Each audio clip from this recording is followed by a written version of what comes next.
he talks about the battle that he calls Sharpsburg, and the Union soldiers would call Antietam. The Battle of Antietam took place on September 17th of 1862, right before the issuance of the Emancipation Proclamation. The Confederacy stages a number of invasions of Union soil in the fall of 1862. Robert E. Lee's army marches into Maryland, and the Union Army meets the Confederate Army at Sharpsburg, the name of the town in Maryland, along a creek called Antietam Creek. The Confederates tend to name battles after the town nearest to where a battle is fought, while the Union tends to name battles after natural features, most often bodies of water. Militarily, that battle was a draw, but it counts as enough of a Union victory because the Confederates were trying to invade the North. Their invasion was stopped at Antietam, and so the Confederates retreat back into the Confederacy. Confederates do not see this as a devastating defeat by any means, but the Union has been so desperate for a victory because Lincoln has been trying to find a way to issue the Emancipation Proclamation since the summer of 1862, but he did not want to do it at a time when the Union Army appeared to be failing, because then it would just look like a desperate move, and it's not how he wanted it to look. So as you can see from White's description of the battle, he saw it as a terrible battle, but he doesn't really see it as a major Confederate defeat. Oh, Matt, it almost makes me shudder to think of it. How will the 17th of September live in the memory of the 32nd Virginia Regiment and its friends? Oh, it was an awful day. Imagine my feelings, if you can, when I saw my comrades and friends falling all around me from the death-dealing shot and shell of the enemy, and knew not how soon it would be my fate. Thanks be to a kind Providence, I came out unhurt but narrowly escaped. A ball passed through my blanket between my body and right arm. I shot my gun until I could hardly get a cartridge down her.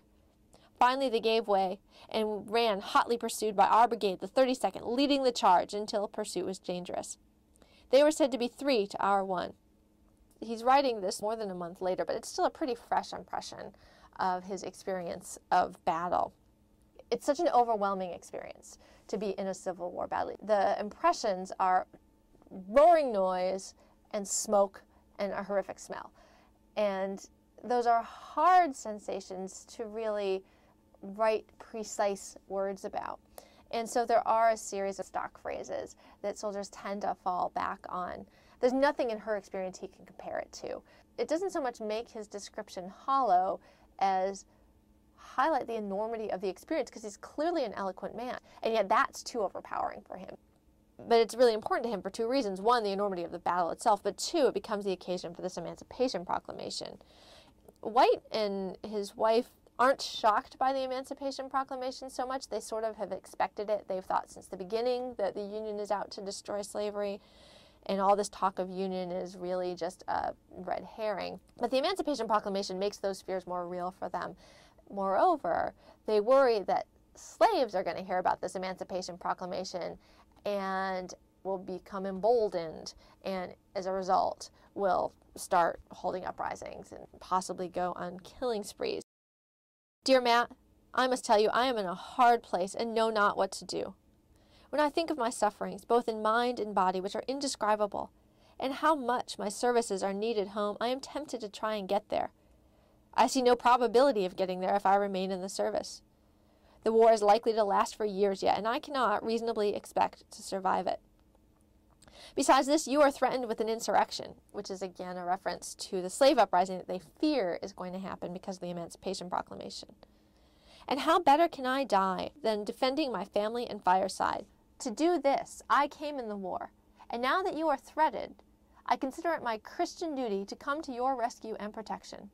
Dear Matt, you know that I love my country, but I love my family better. And I think in that passage, he captures a dilemma that's going to be a dilemma for a great number of Confederate soldiers. And the dilemma is this. Most Confederate soldiers don't own slaves. 2/3 of white families in the Confederacy are not slave owners. But they're not stupid. They know full well that this war was begun to protect the institution of slavery, and they're not embarrassed about that. In fact, they agree that it was important. And the reason why is not necessarily that they own slaves. They live in a place where 40% of the population is black. Parts of the Confederacy, the majority is black slaves. And they honestly believe that the 2 races cannot live together harmoniously without the institution of slavery. Dear Matt, you know that I love my country, but I love my family better. Now that sounds to me like a very unguarded moment.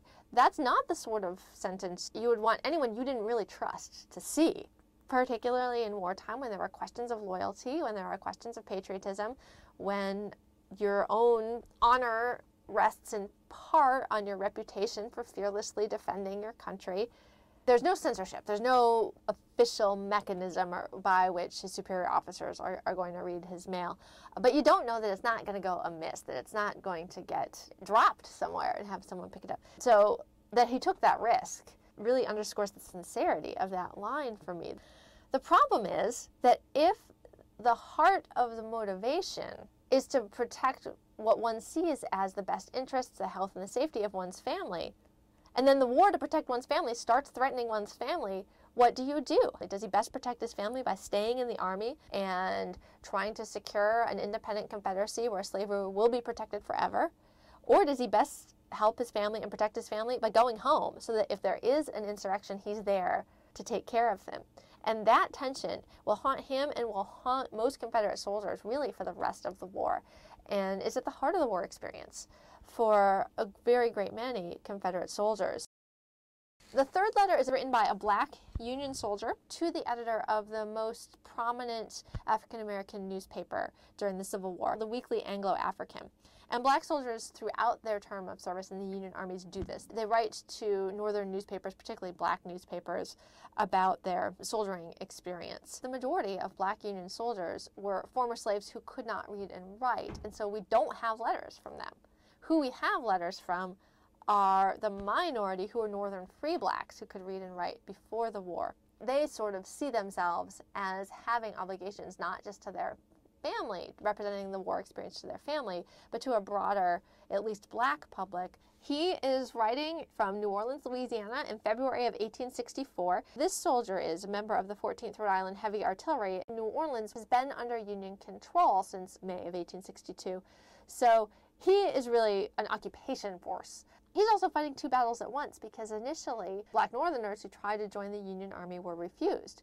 Black soldiers were not accepted into the Union ranks until 1862, and they didn't join in big numbers until 1863. Once they're in the ranks, they're paid less. At first, there are no black officers, and at first, they are barred from combat duty.